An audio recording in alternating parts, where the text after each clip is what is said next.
दोस्तों, एक डीएम साहिबा प्रयागराज में महाकुंभ के दौरान हिजाब पहनकर चली जाती है और वहां की सुरक्षा और व्यवस्था का जायजा लेने लगती है। तभी कुछ महिला पुलिसकर्मी की नजर उन पर पड़ती है और वह उन्हें आतंकवादी समझकर उन्हें थाने ले जाती है। कौन थी वह डीएम साहिबा और क्यों वह हिजाब पहनकर महाकुंभ में गई? सच्चाई जानने के लिए वीडियो को अंत तक जरूर देखना।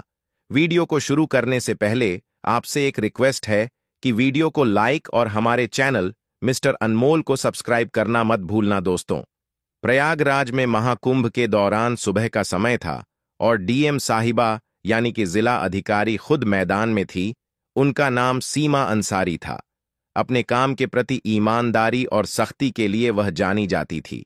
इस बार प्रशासन ने कुंभ में सुरक्षा और व्यवस्था के कड़े इंतजाम किए थे।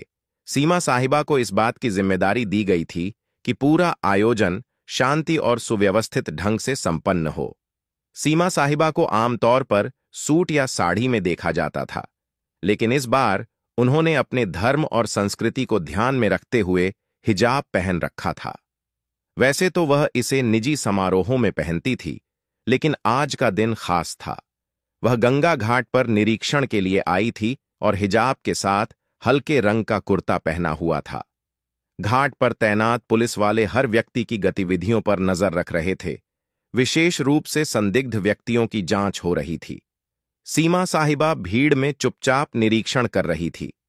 उन्होंने अपनी गाड़ी और सुरक्षा दल को घाट के बाहर छोड़ दिया था ताकि वह आम लोगों के बीच जाकर माहौल का जायजा ले सके। जैसे ही वह घाट की ओर बढ़ी, कुछ पुलिसकर्मियों की नजर उन पर पड़ी। एक कांस्टेबल ने अपने सीनियर से कहा, सर, वह महिला संदिग्ध लग रही है।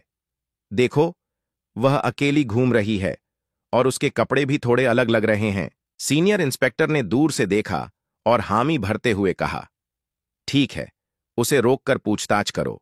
किसी भी अनजान व्यक्ति को ऐसे नहीं छोड़ सकते। सीमा साहिबा इस बात से अनजान थी कि पुलिस वाले उन्हें संदिग्ध समझ रहे हैं। जब वह घाट के पास रुकी और एक छोटे बच्चे से गंगा जल के बारे में बात करने लगी, तभी दो पुलिसकर्मी उनके पास आ गए।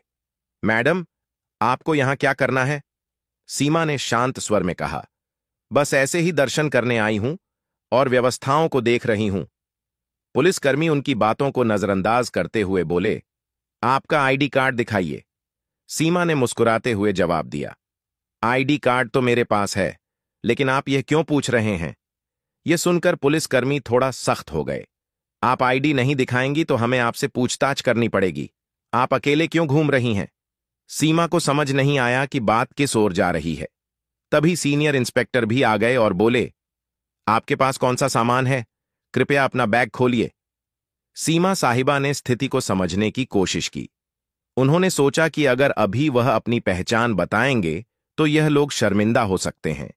इसीलिए उन्होंने पहले पुलिसकर्मियों की गंभीरता को परखने का मन बनाया। उन्होंने शांति से कहा, आप जो चाहे पूछ सकते हैं, मैं यहां किसी गलत इरादे से नहीं आई हूं। पुलिसकर्मी अब पूरी तरह से शक के घेरे में आ गए। उन्होंने सीमा का बैग ले लिया और जांच शुरू कर दी।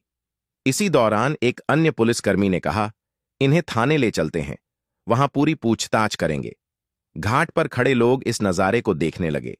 किसी ने कहा, लगता है कोई संदिग्ध है। देखो, पुलिस वाले कितने गंभीर हैं। सीमा साहिबा अब तक शांत थी। उन्होंने तय किया कि वह अब भी अपनी पहचान नहीं बताकर स्थिति को और आगे बढ़ने देंगी। सीमा को थाने ले जाया गया। वहां इंस्पेक्टर ने उनसे सवाल जवाब शुरू कर दिए। आप कहां से आई हैं? यहां क्यों आई हैं? आपका नाम क्या है? सीमा ने मुस्कुराते हुए कहा, क्या मैं अपना नाम बाद में बता सकती हूं? पहले आप अपने सवाल खत्म कर लीजिए। इंस्पेक्टर को यह बात नागवार गुजरी। उसने सख्त लहजे में कहा, आपकी यह हरकतें और चुप्पी हमें मजबूर कर रही हैं कि आपको को हिरासत में लिया जाए। अब तक सीमा ने चुपचाप सब कुछ सुना, लेकिन वह जानती थी कि इस कहानी का अंत उन्हें ही लिखना होगा। उनके चेहरे पर कोई घबराहट नहीं थी, बल्कि एक अलग ही आत्मविश्वास झलक रहा था। थाने में माहौल गर्म हो चुका था। सीमा साहिबा को अब भी पुलिसकर्मियों ने संदिग्ध मान रखा था। सीनियर इंस्पेक्टर ने बाकायदा उन्हें एक कुर्सी पर बिठाया और आसपास के पुलिसकर्मियों को निर्देश दिया, इनसे सख्ती से पूछताछ करो। जब तक पूरी जानकारी ना मिले इन्हें यहां से जाने मत देना। सीमा साहिबा को यह सब थोड़ा मजेदार लग रहा था। वह सोच रही थी कि पुलिस का यह कड़ा रवैया उनकी व्यवस्था का ही हिस्सा है और यह देखना उनके लिए किसी अनुभव से कम नहीं था।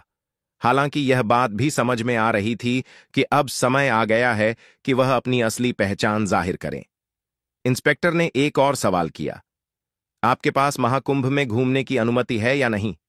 सीमा ने हल्की मुस्कान के साथ जवाब दिया, मैंने अनुमति ली है, लेकिन शायद आप मुझे पहचान नहीं पा रहे हैं। इंस्पेक्टर का गुस्सा बढ़ता जा रहा था। पहचान?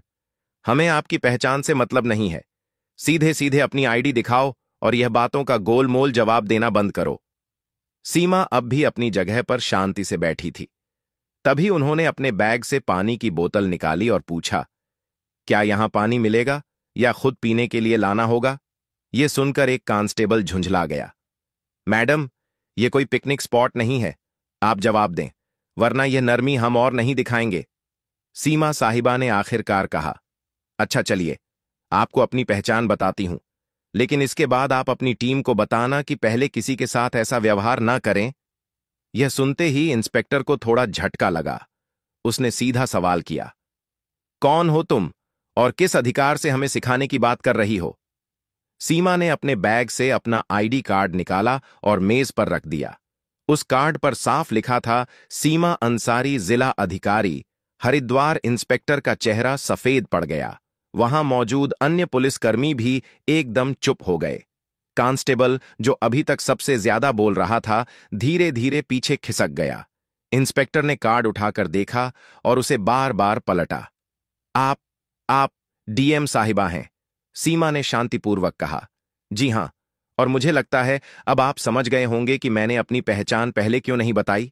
मैं सिर्फ यह देखना चाहती थी कि आप लोग अपनी ड्यूटी कितनी ईमानदारी और सतर्कता से निभाते हैं, और मैं कहूंगी कि आप लोग बुरे नहीं हैं, लेकिन सावधानी में भी थोड़ा संतुलन होना चाहिए। इंस्पेक्टर ने तुरंत खड़े होकर माफी मांगते हुए कहा, मैडम, हमें बिल्कुल अंदाजा नहीं था कि आप ही हमारी डीएम साहिबा हैं। आपकी वेशभूषा और अकेले घूमने का तरीका थोड़ा असामान्य लगा, इसलिए हमने आपको रोका, लेकिन हमारा मकसद केवल सुरक्षा था। सीमा ने जवाब दिया, मुझे पता है आप सभी अपनी ड्यूटी कर रहे थे और मैं खुश हूं कि आप चौंकने हैं, लेकिन ध्यान रखें कि अगर कोई महिला या आम नागरिक आए तो उनकी बातों को भी ध्यान से सुने। हिजाब या किसी के कपड़ों के आधार पर अंदाजा लगाना हमेशा सही नहीं होता। इंस्पेक्टर ने तुरंत थाने के स्टाफ को निर्देश दिया, साहिबा के लिए चाय पानी लाओ और तुरंत उनकी गाड़ी मंगवा। सीमा ने मुस्कुराते हुए कहा, नहीं, इसकी जरूरत नहीं। मैं तो यह देखने आई थी कि हमारा प्रशासन कैसे काम कर रहा है, और मुझे खुशी है कि आप लोग काम कर रहे हैं। लेकिन याद रखें, हर बार शक की बिनाह पर किसी को आतंकवादी या अपराधी मान लेना उचित नहीं। यह बात सुनकर इंस्पेक्टर ने सिर झुका लिया। आपकी बात सही है मैडम, हमें इस पर काम करना होगा।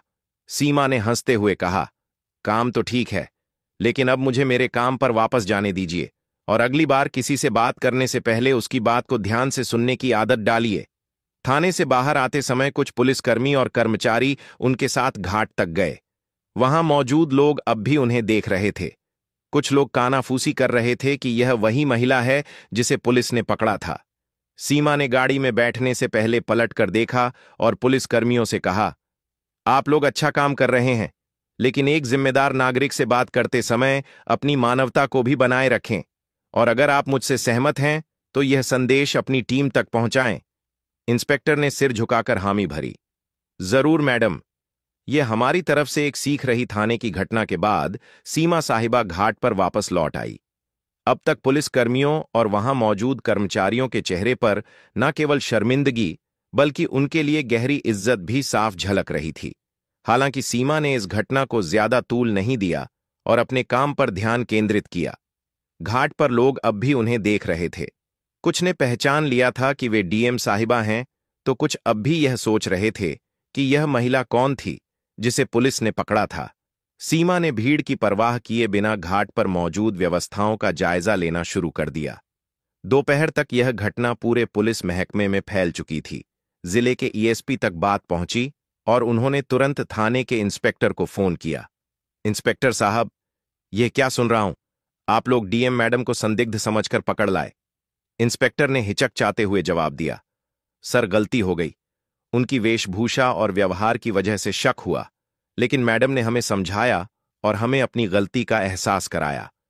एसपी ने कड़े लहजे में कहा। सावधा ठीक है, लेकिन अगली बार ऐसा कुछ हुआ तो इसका अंजाम भुगतने के लिए तैयार रहना। अब तुरंत अपने स्टाफ को इस मामले पर संवेदनशीलता से काम करने की ट्रेनिंग दो। इंस्पेक्टर ने हामी भरी और ठान लिया कि अब से वह और उनकी टीम हर संदिग्ध को इंसानियत के साथ ट्रीट करेंगे। इस घटना के कुछ दिनों बाद सीमा साहिबा ने प्रशासनिक कर्मचारियों और पुलिस बल के लिए एक छोटी बैठक बुलाई। इसमें उन्होंने सीधे शब्दों में कहा, मुझे आप सब पर गर्व है कि आप लोग कुंभ जैसे बड़े आयोजन को संभाल रहे हैं, लेकिन मैं आपसे एक बात कहना चाहती हूं। कानून के पालन के साथ साथ हमें अपनी मानवता भी बनाए रखनी होगी। हर व्यक्ति पर शक करना जरूरी नहीं है। जो लोग अलग दिखते हैं वे गलत नहीं होते। उनका सम्मान करें, उनकी बात सुनें। उनके शब्दों ने वहां मौजूद सभी को झकझोर दिया। इंस्पेक्टर ने सबसे सामने माफी मांगते हुए कहा, मैडम, आपकी बात ने हमें बहुत बड़ा सबक सिखाया है। हम वादा करते हैं कि आगे से ऐसा कोई मामला नहीं होगा जहां किसी को बिना वजह परेशान किया जाए। यह घटना मीडिया तक भी पहुंच गई। हालांकि सीमा ने इसे सार्वजनिक रूप से उजागर करने से मना कर दिया। उन्होंने कहा, यह घटना व्यक्तिगत है और इसे उदाहरण के तौर पर लेना चाहिए, न कि इसे किसी विवाद का हिस्सा बनाना चाहिए।